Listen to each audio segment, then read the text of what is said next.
And now, from WNYT, Albany, this is News Channel 13, live at 5.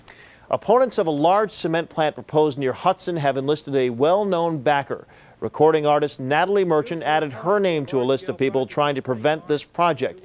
St. Lawrence Cement wants to replace their current plant in Catskill with a larger facility across the river that they say will emit less pollution.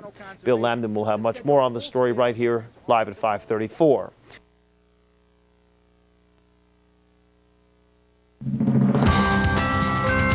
From WNYT, Albany, this is News Channel 13, live at 5:30.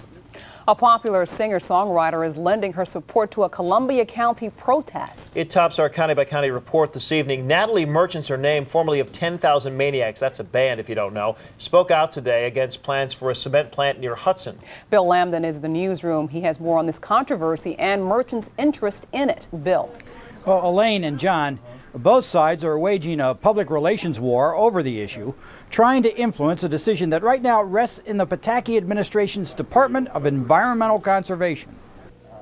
Cement plant opponents assured themselves of extensive coverage by bringing a well-known recording artist to Albany, Natalie Merchant.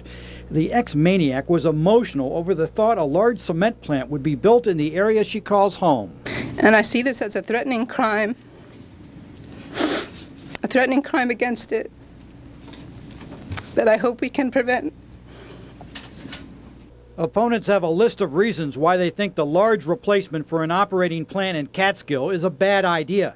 They say it will emit more pollutants than it should and complain its many structures, one reaching 400 feet into the sky, will mar a view that is world famous. A company spokesman discounts the complaints, and especially the celebrity who was helping voice them. I was not even familiar with who she was.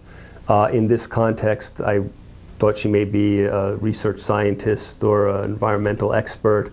I later found out she was a singer. You know, I mean, we have really turned to leading experts in the field of air emissions and things like that. Maybe it would have been a sexier way to go if we had turned to entertainers. Next step in the approval process is likely to be a full-scale hearing in which both sides would present extensive testimony. No word when a decision on that will be made. Plant opponents want Governor Pataki to take a position on the project before the election. Live in the newsroom, I'm Bill Lambden. Elaine and John? Bill, the company spokesperson sounded a little snippy. Is this at a fever pitch between the two of them now? Well, I don't think that the two sides are going to be exchanging Christmas cards this year. Yeah, I think that's a fair characterization. He certainly didn't say anything that was very kind about Ms. Merchant.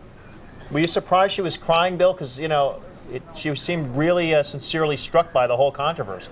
Well, yeah, I mean, we don't usually get people crying at news conferences, especially when you're talking about a construction project, but clearly she feels very strongly about it, and she's a woman who I imagine uses her emotions as part of her art. We'll leave it there. Thank you, Bill Lambden, live in our newsroom.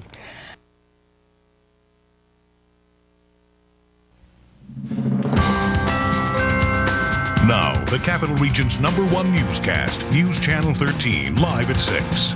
Add singer Natalie Merchant to the list of opponents of a large cement plant outside Hudson. She signed a petition today and appeared with other plant opponents in Albany. St. Lawrence Cement wants to replace their existing facility in Catskill with a larger plant across the river in Greenport. Because I do not believe in the divine right of property or capital, I do not believe that St. Lawrence Cement Company has the right to turn 1,800 acres of land on the east bank of the Hudson River into an industrial city. Both sides are now waiting for the State Department of Environmental Conservation to announce whether full-scale hearings will be scheduled for the plant. Opponents are calling on Governor Pataki to take a position on the plant before the November election.